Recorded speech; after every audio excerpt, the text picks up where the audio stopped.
Good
afternoon, sir. হ্যাঁ, যতীন ভাই ভালো আছো? হ্যাঁ স্যার, একদম। আপনি কেমন আছেন? এই চলছে, আজকে বাড়িতে আছি। আচ্ছা আচ্ছা, আজকে ডিপার্টমেন্টে যাইনি।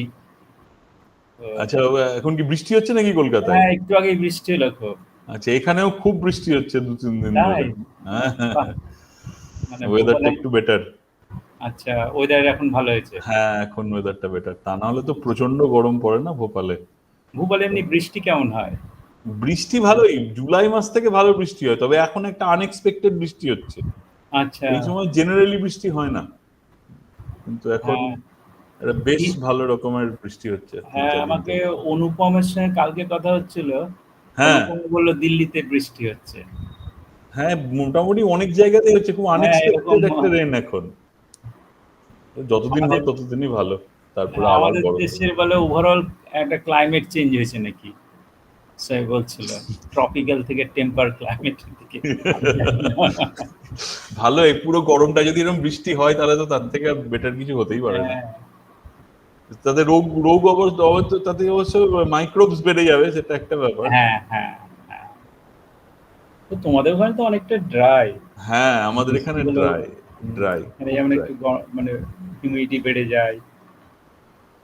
হ্যাঁ, হিউমিডিটি একটু বাড়লে ভালো লাগে অ্যাকচুয়ালি। হ্যাঁ, 30-35 হলে ভালো লাগে। হ্যাঁ হ্যাঁ,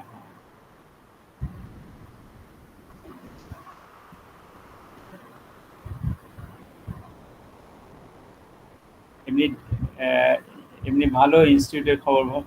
হ্যাঁ স্যার, একদম ঠিকঠাক এখন চলছে, ভালোই চলছে।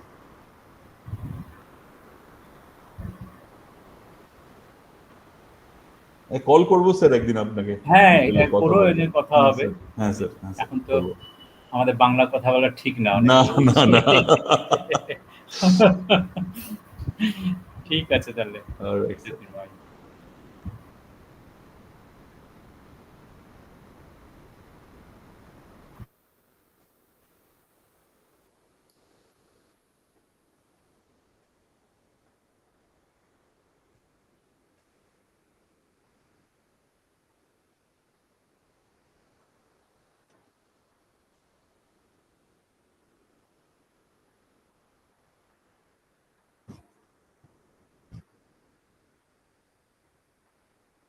Garima, are you able to do the live streaming?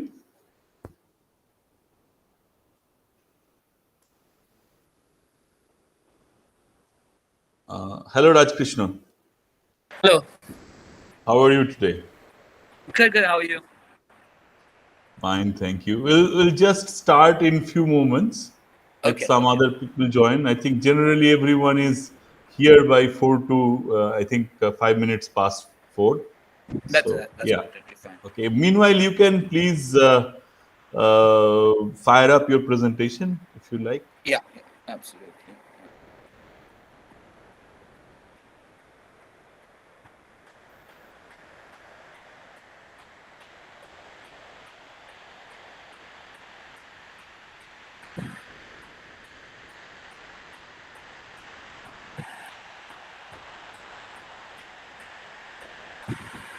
Yeah, is that Yes. visible? Yes, absolutely fine.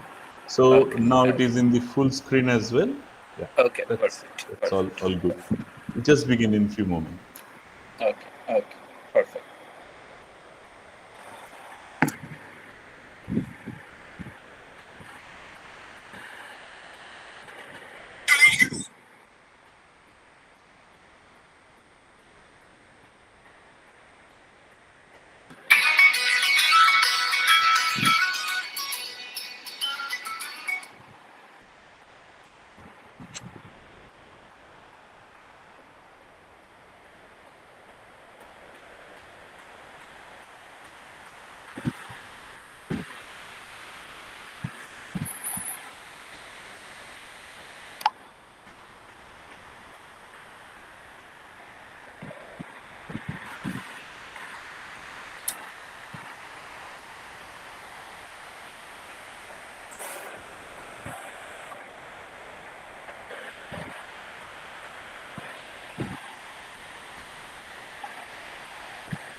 Good afternoon, Shantanuda.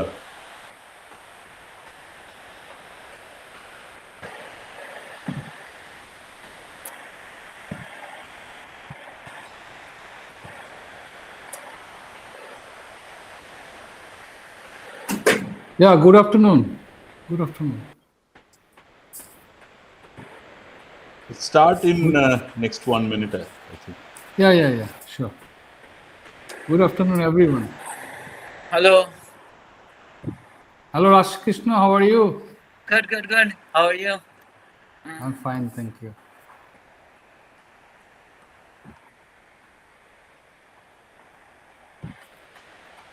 So, Jyotirmoy, Yes. I think we can wait for some minutes, right?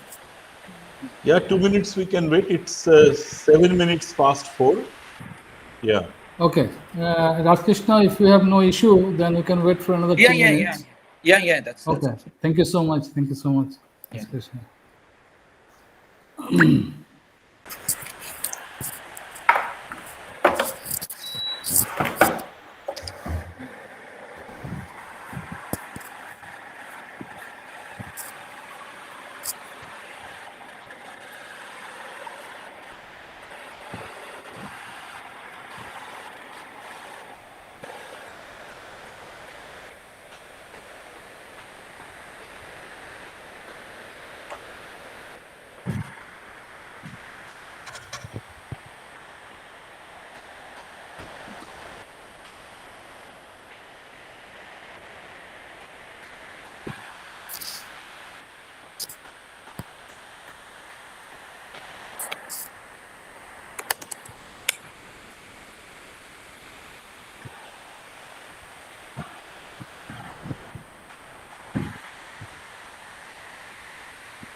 Okay, I think let's just start. Please go ahead. Others will join Sure. soon, hopefully. So good Okay. afternoon, everyone. It's my pleasure to welcome you all in April's virtual talk organized by the Structural Geology Community of India. And today it's my pleasure to introduce the speaker, who is Dr. Rajkrishna Dutta. Completed his PhD in high pressure experimental mineral physics from the Department of Geosciences in Princeton University. He was a Carnegie Fellow at the Earth and Planets Laboratory, Washington, D.C. He is currently an assistant professor in Earth Sciences at IIT Gandhinagar, and he is interested in exploring the behavior of geological materials under extreme high pressure and temperature conditions. And of course, he did his, if I'm not mistaken, he did his bachelor's and master's from Jadavpur University. Okay, so with this brief introduction, may I invite Dr. Dutta to present his talk, and he is going to speak today on ultra high pressure behavior of Mg2-GeO4 and Mg2-SiO4, implications for super Earth mineralogy. So may I now invite Dr. Dutta to deliver his talk. Thank you, Jyotirmoy. That was a very nice introduction. So let me start by sharing my screen and get started with this. So today I'll be talking about high pressure behavior. This is a bit of a deviation from the core structural geology. But I will try to talk about the implications of my work more from a geological perspective. So I basically want to start with this picture over here. Here we are looking at the Earth versus an example of a super Earth planet.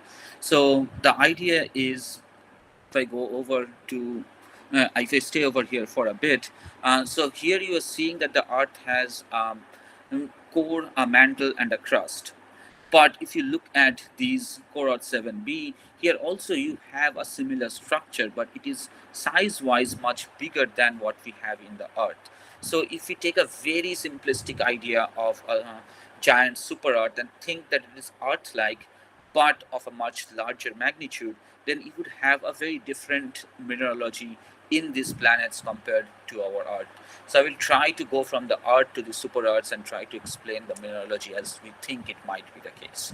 So, and why are these studies important? So I will start off with the Earth and then go into the super Earths. So this is something that you all are familiar with. This is looking at the wave velocities inside the Earth as a function of depth.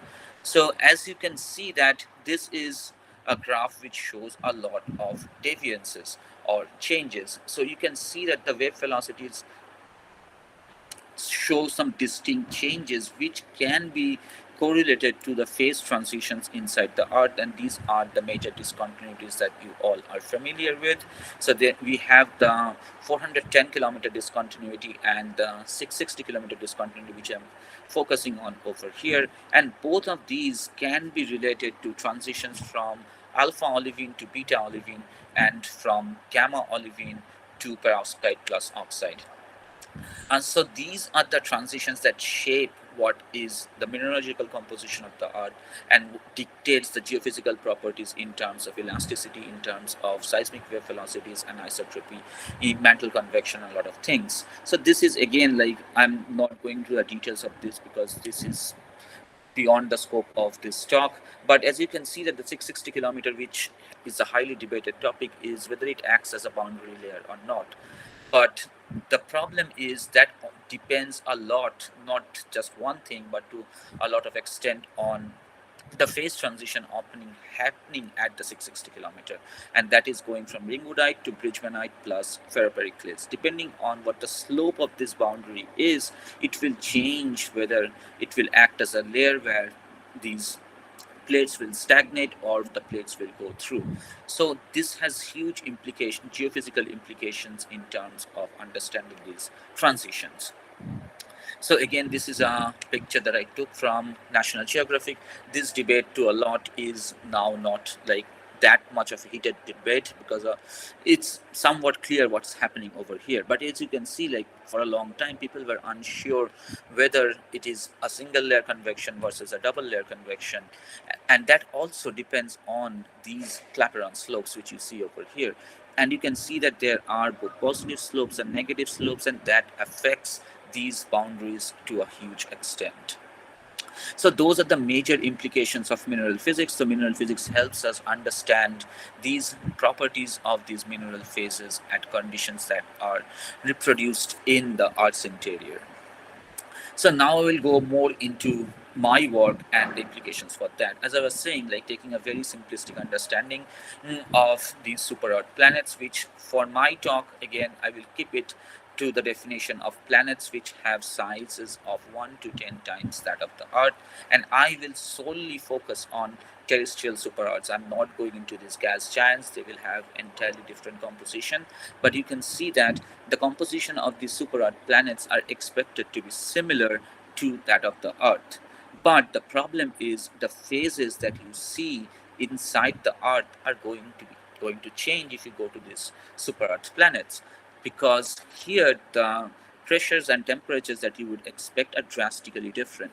For example, the pressure at the core mantle boundary is around 135, 135 GPa. But if you go to a planet that's 10 times the size of the Earth, you would expect a pressure around 1300 gigapascals, which is almost 10 times what you see at the Earth's core mantle boundary. So the phases that you see in the Earth are probably going to be different. So how different is it going to be, and what are the phases that we are talking about? So these are the pressure temperature conditions that you would expect in such super Earths, and all these are based on density functional theory calculations. I will explain why in a couple of slides later, but all these phase boundaries that you see over here are from DFT calculations that are still going on. And you can see that MgSiO3, or magnesium silicate, has this post-perovskite structure which is stable near the D double prime region of the Earth. And in the Earth, this is the last silicate phase. There are no phase transitions that have been reported either experimentally or computationally beyond post-perovskite, and even geophysical studies don't expect any other transitions because this is the last bit of the Earth's mantle. But if you go to bigger size super Earths, then post-perovskite is not expected to be the stable phase anymore. So in this case, you will see that we have these phases of Mg2SiO4, Mg2SiO5, finally ending up with the binary oxides in MgO and SiO2. So a lot, like, every bit of this phase diagram is done using computations, as I mentioned. So the reason why this happens is because, I'll go back to this slide, 2 slides later on. So the reason why this happens is because here we have diamond anvil cell, which is the primary means of doing these experiments at these conditions. Diamond anvil cells, unfortunately, cannot reach these boundaries. So we are limited to up to like 300 gigapascals, which is also a stretch. Like 300 GPa is not something that you can regularly reach in diamond anvil cell experiments. And beyond this, it's impossible. The diamonds would shatter and your experiments would end. So we are heavily crippled by the experiments that we can do under these conditions, and we have to rely on these DFT calculations. But as I will show you, these DFT calculations also have their limitations, and there are problems which we need to fix with these. So going back over here, and the reason why we want to understand these super earth transitions is, in this case we show you two simple cases. So this is done in a 2018 study where they were looking at post-perovskite either dissociating or not dissociating, and depending on whether it does dissociate or does not dissociate, you end up with very different pictures for things like mantle convection, and that has implications for understanding plate tectonics or convection or any heat transfer processes in general. So that is very important to understand the exact phase diagram of these super earth planets. Um, so in summary, the reason we want to understand this is for understanding our range of processes, going from mantle convection to rheology, plate tectonics, geodynamo, and finally the biggest question, whether this planet can harbor life. So these are the big picture questions that are possibly held in the idea of understanding the mineralogy and composition of these planetary interiors. So with that, I want to start how this work was done. So in this case, we are using extra diffraction inside a diamond anvil cell. So this picture is a diamond anvil cell that we had in Princeton. This is a very simple handheld device, and as you can see over here, you have two natural gem quality diamonds, and you are pressing your sample in between these two diamonds. And to look at the structure, we use extremely high powered x-rays at the synchrotron sources, and for my work I was using the advanced photon source in Chicago. And to get to these high temperatures, we use a laser heating system. So that gives us the in situ high pressure and temperature. I'm not going into the description of a diamond anvil cell for the sake of brevity, but if you have any questions, please feel free to ask me after this. So this is in like very simple terms. These are extremely complicated.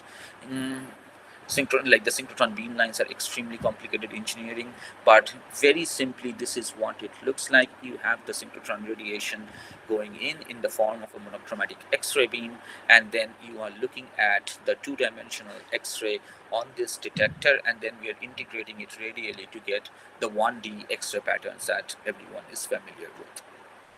So this is what we end up with. We end up with this 2D image, and then we integrate this to get the diffraction peaks, which using the Bragg condition, we can understand the atomic structure in detail. So we can get the piston, like the unit cell, the atomic positions, and all the details of the atomic structure from here.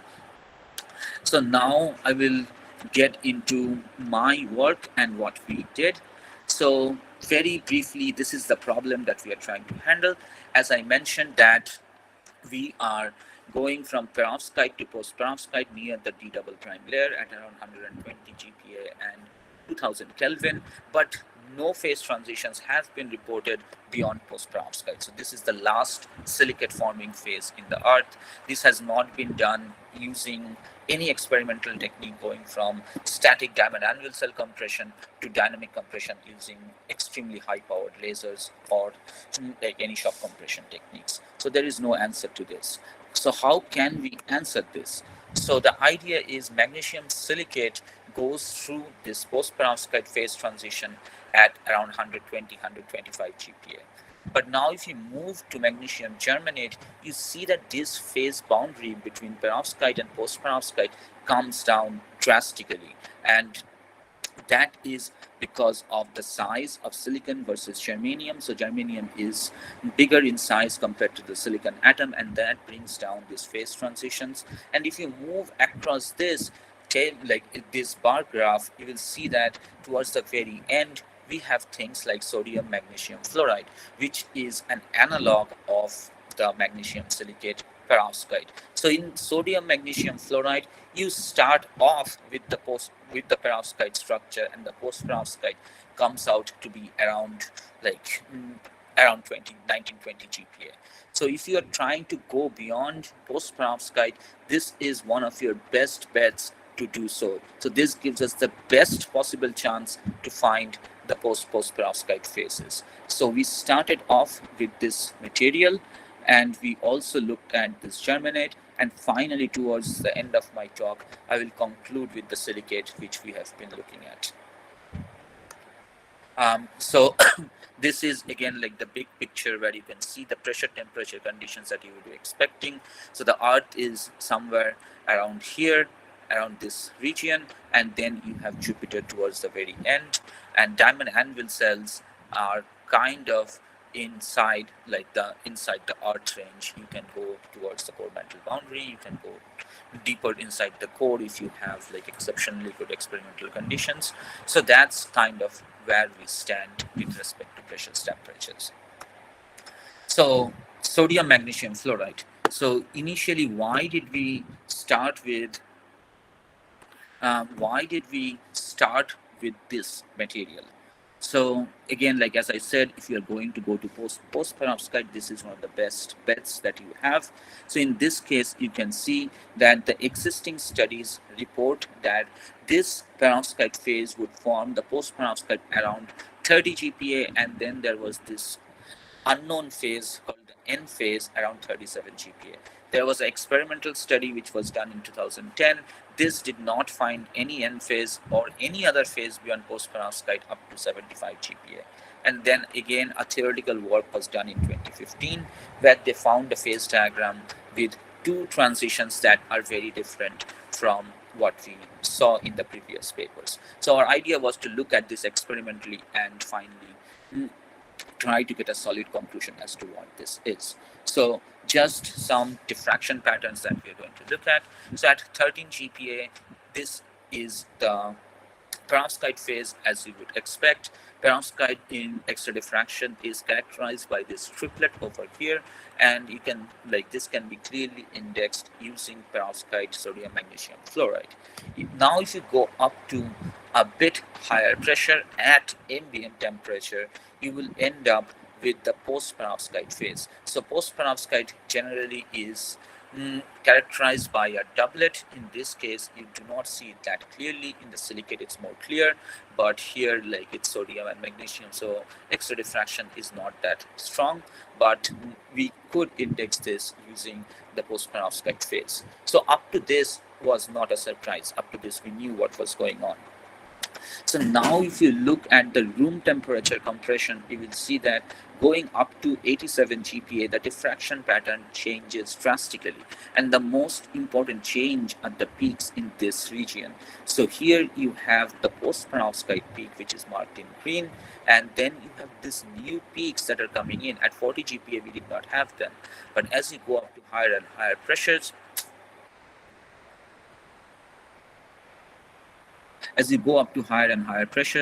the post-perovskite peaks slowly goes away, and this becomes the major diffraction peak in the data. And this can be refined using SB2, S3 or Stibnite type structure. So this is one of the first reports of post-perovskite phase that has been experimentally observed. So now we can summarize this, that this is what our room temperature phase diagram looks like. So we get post-perovskite around 40 GPa, and then we get this SB2, S3 phase around 87 to 90 GPa. But what about higher temperatures?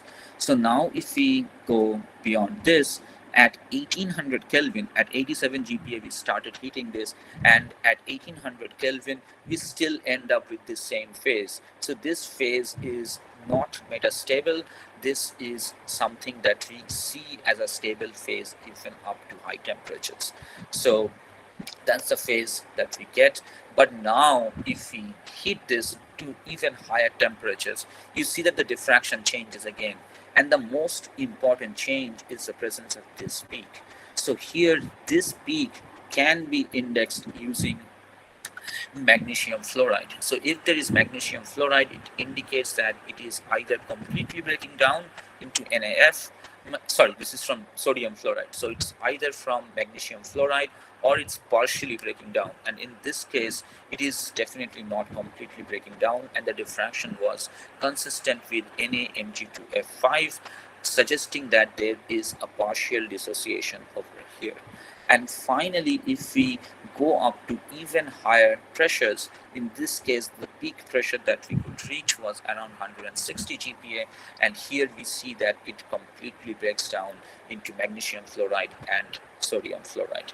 So, in summary, this is what we end up with. We start with the perovskite phase, we go into post-perovskite and this Sb2, S3 type phase at low temperatures. At high temperatures, we get into this partial dissociation and complete dissociation at very high pressures and temperatures. So this work was the first experimental evidence of any post-perovskite phase that was observed, and this is finally the phase diagram that we ended up with. So this is substantially different from the theoretical phase diagram that was obtained a few years back, and we ended up with a new post-perovskite phase followed by dissociation, a partial and a complete dissociation, but also at very different pressures, which raises the question that like the theoretical calculations also need to be benchmarked using experiments for more clarity. So with that, I will end the first part of my talk. This paper was published in 2019 in the Proceedings of the National Academy of Sciences, and I will try to get into the second part of my talk, which is a more recent work looking at another analog for this perovskite and post-perovskite. So any questions till now, or should I take questions at the end? We'll take it at the end, Rajkrishna. You Okay. continue with the talk, please. Thank you. Okay. And I will stop at 4:45 or 5? Yeah, it's fine. 4:45-ish is fine. Okay. Yeah. Okay.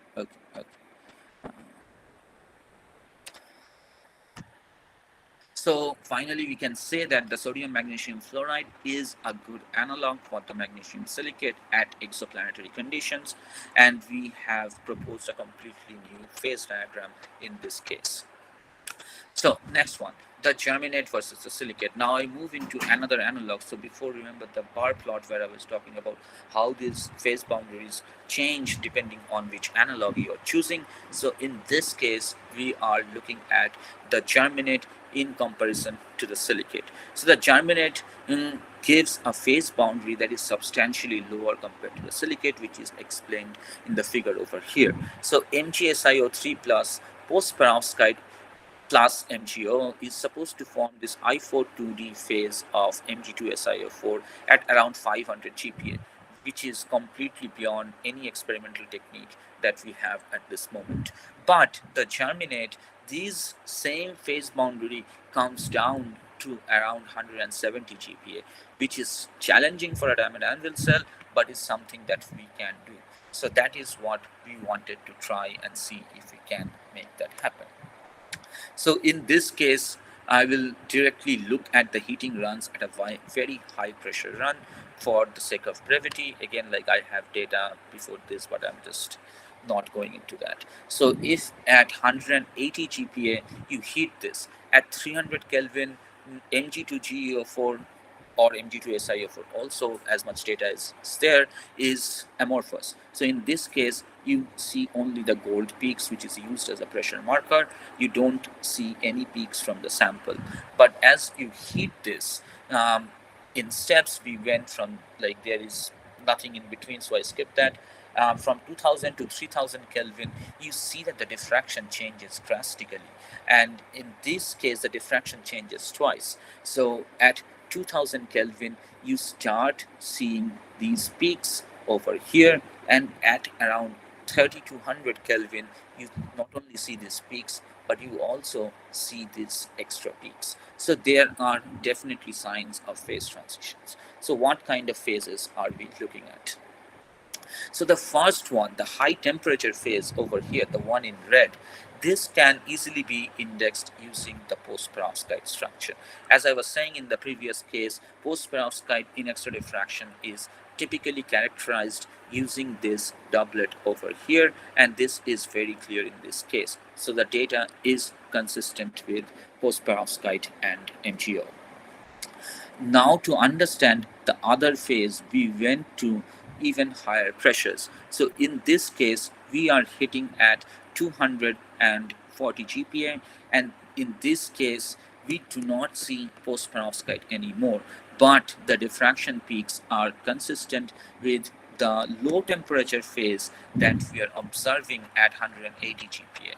But we do not know what the structure of this low temperature phase is.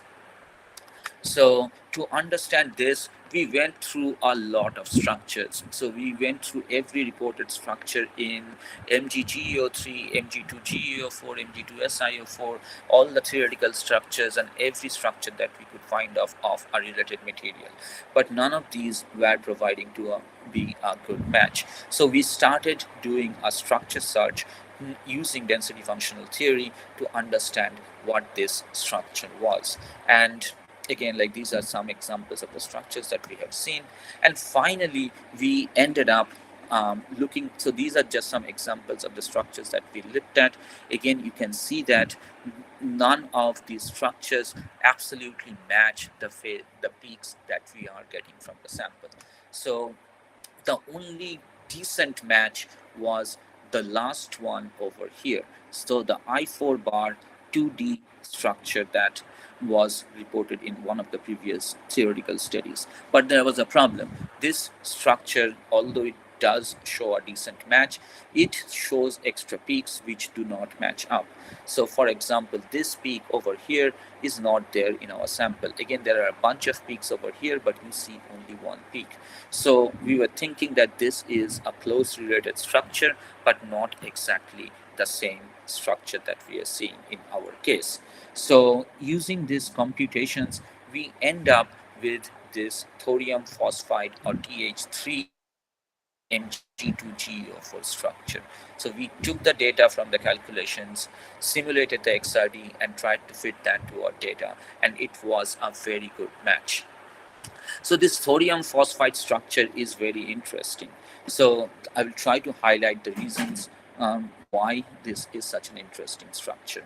So before I get into that, I just wanted to also show the stability of the thorium phosphide phase. So this cell, we could go up to extremely high pressures. So this structure stays stable for more than a megabar. So we can go from 160 GPa to 260 GPa, and there are no other phase transitions. So this structure is extremely stable. We can take it to high temperatures. It still stays stable. So now I will try to explain why this structure is so interesting. So I will come back to the conclusion slide. So this is the silicate. The germinate has the same structure, so I will use this as an example. So the thorium phosphide structure is a cubic structure.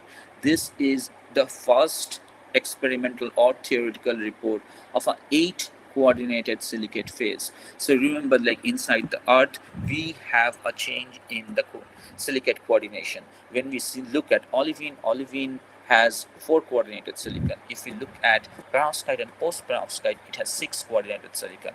And this is the first evidence of a structure where silicon shows 8 coordination. So this is a drastically important structure because it would have a big geophysical implication in terms of these super Earth planets. Also, the very interesting thing about this structure is that this structure shows a partial ordering. So in this case, magnesium and silicon occupy the same crystal site. So here you can see two cases of ordering depending on this order parameter that I will explain for the next slide. You can see that magnesium and silicon, which are very different in size, will occupy the same site. That opens up a huge area of study, because things like magnesium and silicon are not expected to substitute for one another at conditions that we know of, like at ambient or even like slightly high pressure and temperature conditions.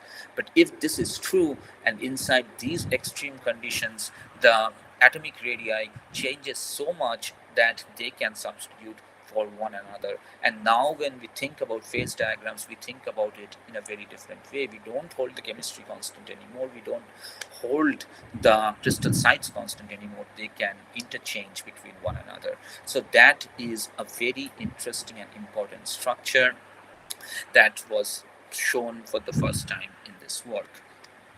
So now I will try to go back to the phase diagram and talk about the implications. So in this case, this is what we ended up with. So this is what our phase boundary looks like. In this case, you have the post-perovskite, which is in red over here, and then you have this thorium phosphide type structure that we found for the first time, and there is a Clapeyron slope which is almost like this is not the exactly the way we think this is. Some more data were taken, and it is almost close to a like a vertical slope. But the idea is we can, like, with more amount of data that we got in around these places, and that's shown in the paper, we can see what the phase diagram and the Clapeyron slopes look like. And finally, going back to the phase diagram that we started with. So in this phase diagram, we had this Mg2SiO4 plus MgSi2O5. We do not see any evidences of this MgSi2O5. We think that it only goes to the silicate in the form of a partially ordered Mg2GeO4, which would translate to a Mg2SiO4 phase. So that was our conclusion from this work. This was also published in the Proceedings of the National Academy in 2022, and this is finally the amount of volume change that we were expecting. So we think that these dissociation recombination transition will not have a drastic volume change like the lower pressure ones.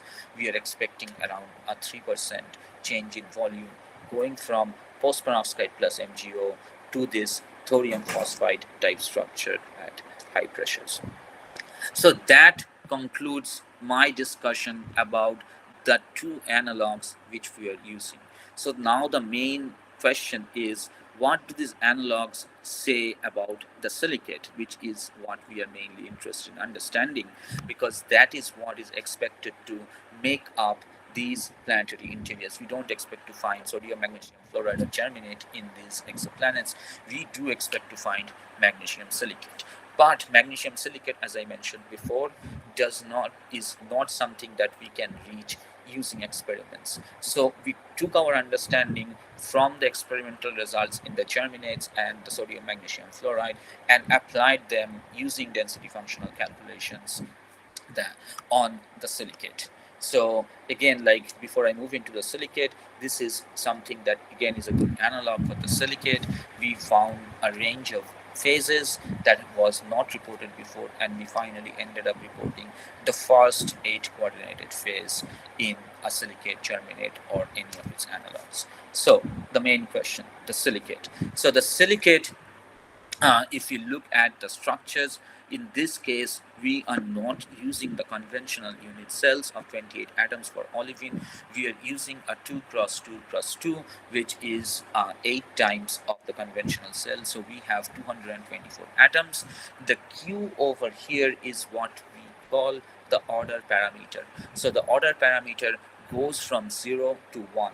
So what 0 to 1 means is we are changing the amount of ordering of these atoms from a completely ordered structure to a completely disordered structure. So we are going from a completely ordered tetragonal structure to a completely disordered cubic structure in which the two atomic sites of magnesium and silicon become the same in the completely disordered case. So how we are doing these calculations? So initially we started off with the completely ordered case, the I4 2D Mg2SiO4, and we can see that the calculation, so this is looking at the enthalpy as a function of pressure. So if you look at the enthalpy, you can see that the post-perovskite plus MgO phase goes into this I4 bar 2D structure at high pressures. This is consistent with what we saw in the germinates experimentally and theoretically. So we do see this I4 2D phase, but next question is, do we see ordering or an order disorder transition in this case? So what we are using in these cases is a random structured alloy model. So we are simulating an alloy and trying to match the objective function, which is the one that we are minimizing over here, with a completely disordered structure, and trying to see how much we can match up to that. So in this case, you can see that the difference in enthalpy as a function of the order parameter. So here the data is shown for 3 different pressures, and you can see that with how the enthalpy or the stability of these phases changes from the completely ordered to the completely disordered structure. And the figure on the right is looking at the configurational entropy as a function of Q. So the transition or the order disorder transition is going to be an interplay between the configurational entropy and the enthalpy. And that's what we see in this case. Here we are looking at both the silicate and the germinate and looking at this order parameter as a function of temperature. So you can see that the silicate, which is the solid line over here, disorders significantly less compared to the germinate. And these 3 points over here mark the melting temperature of the silicate at these pressure and temperatures from shockwave studies. So in the silicate, we do not expect this I4, this sodium phosphide type phase that we were seeing in the germinate, but what we would end up getting is a toned down, bit more ordered version of this I4 bar 2D or this tetragonal phase. So this is how we expect the unit cell volume and the lattice parameters for the silicate to change as a function of this order parameter across different pressures. It's not expected to have a huge impact on the volume or the C over A, but as you can see, it will slowly move towards a cubic structure where the C over A will tend to 1. So finally, concluding, this is what we end up with for the silicate. So you have the post-perovskite plus MgSiO3 over here, and then you have this big area where you have this I42D Mg2SiO4, and you would have different sets of ordering in different pressures and temperatures depending on the particular PT condition that you are looking at. This area is again theoretical, that has been seen that it would finally dissociate into SiO2 and MgO, which is what we saw for sodium magnesium fluoride. So with that, the final diagram that I have is looking at something interesting. So this is looking at the band gap, or like this has implications for understanding things like conductivity in general. So you can see that this ordering phenomena does have a significant impact on the band structure. As you go from Q equals 0 to Q equal 1, you have a huge increase in the band gap. And this is something that we are going to look at in more details in the future. This paper is currently under review for physical review B. And with that, I think I will stop and take any questions. Thank you very much, Rajkrishna. That was really a very nice talk. Uh, I take the liberty to ask few questions, and then I will open the floor for question and answers. So, Absolutely.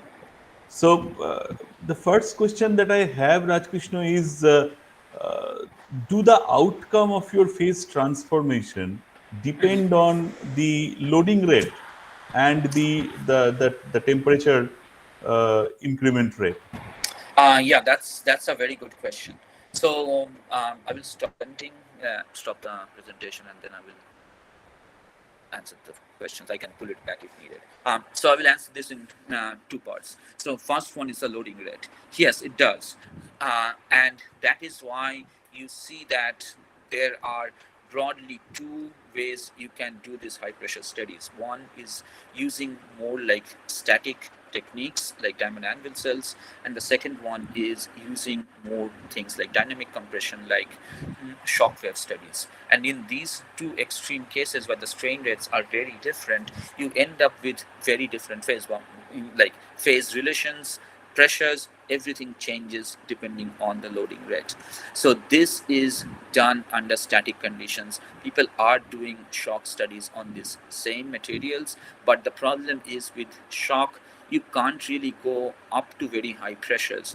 Things would melt, like things would get very hot on the Hugonio before you can reach very high pressures. So most of the times in these shock studies, you end up with a melt.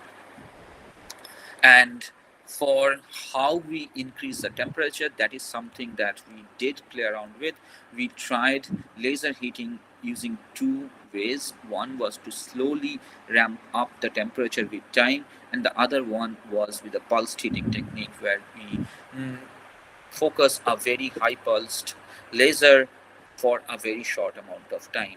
In this work, or like in the studies that I did, it did not have a significant effect, but like this is something that's also people are looking at as to how the heating mode changes these transitions. But for now, what we have seen, it has not had a significant impact. But these heating techniques are very new. Like I think this technique came out sometime in 2018 or 2019. Before that, you could only do conventional heating over a long time. So that's not like completely resolved yet. Does that answer your question? Yeah. Thank you very much. So I have another related question. So what happens when you unload your sample? Do you do it just all on a sudden, or do you do it phase wise? What happens to the mineral phase, as well as the same answer for temperature decrease? Yeah, that's also a very good question. Ideally, we would want to unload this very slowly in a stepwise fashion, like the way we go up in pressure, like 2-3 GPa at a time. But unloading is extremely non-linear, and the problem is, you most of the times what you will see is you will unload to a certain pressure. Then even if you like try to go in very small steps, you will shoot down by like 50 GPa. So it becomes very difficult to control the way we unload it. But with that said, once you form the oxides or the silicates, it is very rare that it would go back to anything else. These oxides are extremely stable, and remember, like, you are not heating it when you are unloading. So if you unload with heating, that may be a different story. But the way we can unload this in these experiments, once we form the oxides, it does not change. And a lot of the times during unloading, things just become amorphous after coming back to ambient conditions. Very rarely does a phase stay stable at very high pressures and stay stable all the way even when coming down. So that's a very rare sight, I would say. And for temperature, so the way we do this is at every pressure point, we change the temperature. So when we try to cool this, again, like we have tried both rapid quenching and slow cooling, that has not have did not have a very significant effect on the phases or the end, like the end composition that we are getting. Thank you very much, Rajkrishna. So I open now the floor for question and answer. Please raise your hand and you can ask questions to Rajkrishna, or you have a point for discussion.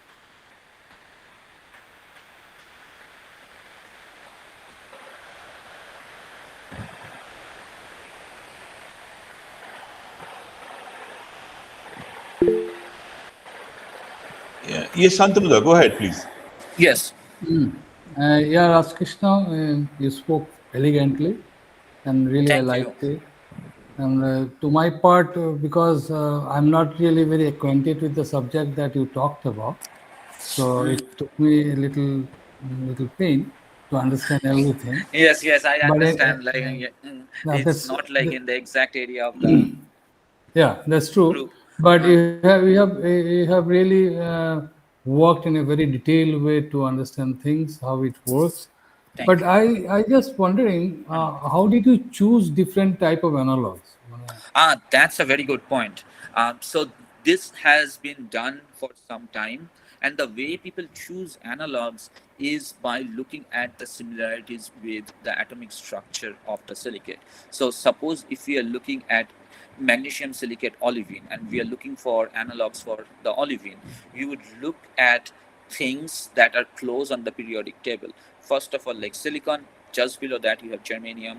So we would look at things that are close by on the periodic table, compare the crystal structures in details. So there are a lot of parameters that you can look at, like the C over A ratio, like the different lattice parameters, what the atomic positions are, and look at how similar these numbers are. In Okay. like one of my papers, I list all the parameters that we use for selecting a particular analog.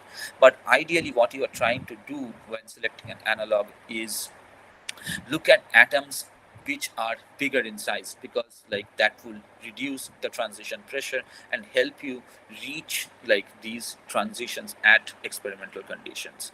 So that's basically Okay. how we end up with these materials. No, I was thinking, how did you change from germanium to phosphate? Because thorium phosphide, I think. Yeah, so that one, so this one was done because the perovskite structure in this fluoride was already reported Yeah. in a previous study, and Okay. we Okay. we were looking to go beyond post perovskite. So we knew that this material shows both perovskite and post perovskite. So if we try to go beyond post perovskite, this was one of the best suited materials, because the perovskite to post perovskite transition in the silicate is around 130 GPa. In this case it Yeah. was around 20 GPa. So Right. it was very easy to use and Easy to something use that in we the have. experiments. Yeah. And there was another trade secret: we had this already synthesized in the lab. So Okay. we started with what we had like close by. Because these are not natural materials, so we would have True. to synthesize them, and that takes a very long time as well. Okay. So thank you once again. And I think I wish you could also set up a lab like the way you worked in Princeton in India, Trying, trying, trying. so that our student also can work on this line of research and can Definitely. you understand this. So all the best, Thank Krishna. you. Mm, Thank you. Mm, Thank you, Shantanu. Any further uh, question? Anyone? I think Professor Mandal is there. I Professor think he Mondal should. might have some questions. Nivedha, are you there? Yes. Yeah. Thank you. Hello, sir. Rajkrishna, it's nice to see you. I don't Nice to have see any you. questions at all, but Uh, I would like to express my enormous happiness by listening to Rajkrishna today. It really takes me back maybe 12 years ago when I was returning from IISER Kolkata to Jadavpur.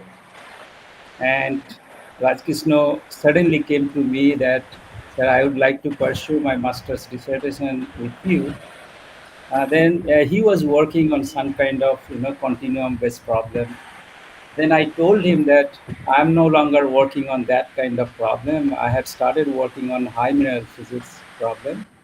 Uh, uh, what I started in IISER, and it was a theory based work. And I suggested to him some of the problems I was dealing at that time. So this is how I ignited his mind in the field of mineral physics, and that ignition has really worked, and that's how I'm enormously happy today to see his enormous personality that has developed in course of this time he stay in Princeton. And I hope that India would greatly benefit from Rajkrishna to a different perspective. Thank you, Rajkrishna, for Thank agreeing you, to sir. talk in the domain of structural geologies. I hope everyone has enjoyed like me. Thank you, Thank you. Rajkrishna. Thank you, sir. And you were always the inspiration, and that's how we started. And I am very happy that you still remember that bad continuum model that I had made when I came to you for my master's work. And this really opened my eyes, and I thought, like, even at Jadavpur we had a very successful time, and even beyond that we are able to continue this. So I'll be there in, next week hopefully, and we can also have some more Very good. discussion um, for more work. One of my students is also like Okay. talking to Pratik today, and we are setting up some collaborative work as well. Mm. No, So I Gulshan, really enjoyed all the scientific material that you have presented here. thank you, sir. Really, very good, very good. And both my students are here, Gulshan and Divya. Can you say hi to sir? Mm.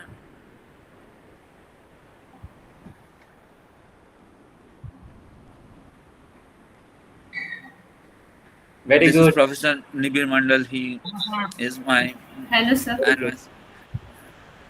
So you all already have heard about him, but um, it's definitely good to see him. So if we get a chance, we will also be able to interact sometime, hopefully. Mm. Wonderful. Thank you, sir, for coming. Mm. Thank you, sir. Any further questions?